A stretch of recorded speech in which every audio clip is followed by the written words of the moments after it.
Assalamualaikum warahmatullahi wabarakatuh. Perkenalkan, nama saya Edi Junaidi. Saya dari kelas IF 17A Teknik Informatika.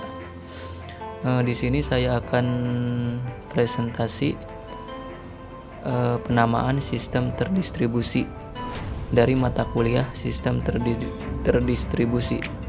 Dalam presentasi kali ini saya akan menjelaskan yang pertama pengertian sistem terdistribusi, yang kedua karakteristik sistem terdistribusi, yang ketiga tujuan sistem terdistribusi, yang keempat transparansi dan penamaan, kemudian yang kelima kesimpulan. Di sini ada pengertian sistem terdistribusi.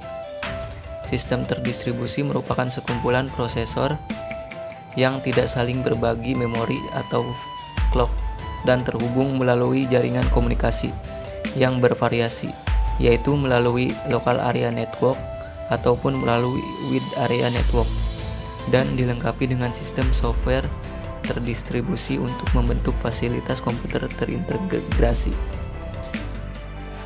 Kemudian ada jaringan komputer baik dalam skala lokal, metropolitan, skala luas, maupun skala global.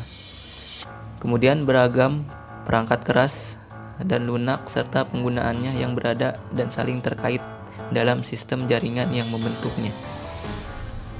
Selanjutnya di sini ada karakteristik sistem terdistribusi, yaitu sebagai berikut. Yang pertama, konkurensi of komponen.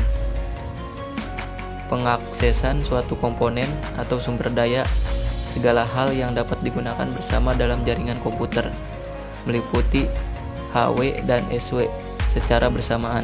Contoh, beberapa pemakaian browser mengakses halaman web secara bersamaan. Yang kedua, no global clock.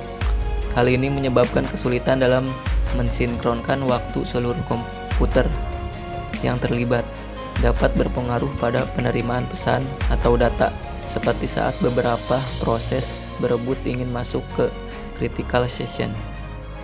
Yang ketiga, ada independent failures of component. Setiap komponen atau perangkat dapat mengalami kegagalan, namun komponen atau perangkat lain tetap berjalan dengan baik. Kemudian di sini ada tujuan sistem terdistribusi. Koneksi pengguna dan sumber daya. Dalam penggunaannya, sistem terdistribusi sangat diperlukan karena A. Performance. Sekumpulan prosesor dapat menyediakan kinerja yang lebih tinggi daripada komputer yang terpusat. B. Distribution. Banyak aplikasi yang terlibat sehingga lebih baik jika terpisah dalam mesin yang berbeda. Contoh aplikasi perbankan dan komersial. Kemudian ada transparansi. Dalam transparansi ada dua jenis, yaitu akses transparansi. Sumber daya lokal dan remote diakses dengan menggunakan operasi yang sama. Kemudian ada location transparansi, yaitu adalah pengguna sistem tidak suatu mengetahui keberadaan hardware dan software. Kemudian ada openness, keterbukaan. Salah satu hal terpenting yang harus dimiliki oleh sistem terdistribusi adalah openness dan accessibility, yaitu setiap layanan service harus dapat diakses oleh semua user. Mudah dalam implementasi, install, dan debug service. Kemudian di sini ada transparansi dan penamaan.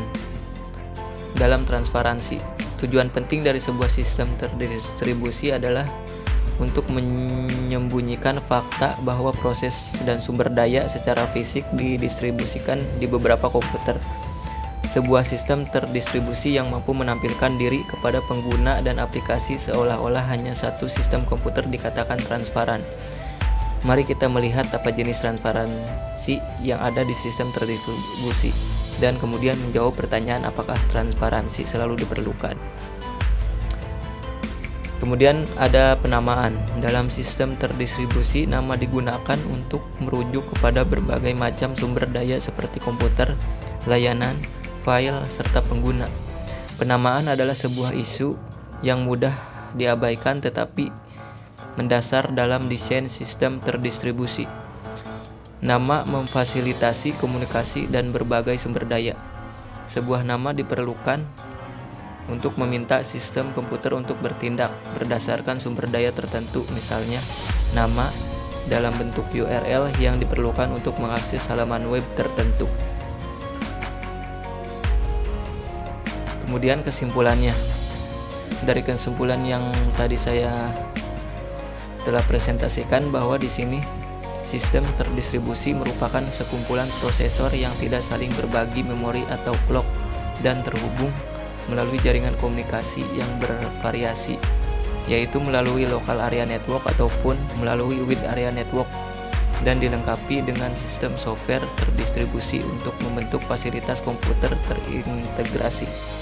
Karakteristik sistem terdistribusi diantaranya adalah concurrency of component, penyembunyian local independent failures of component. Itu saja yang dapat saya sampaikan. Mohon maaf jika ada kekurangan. Terima kasih. Assalamualaikum warahmatullahi wabarakatuh.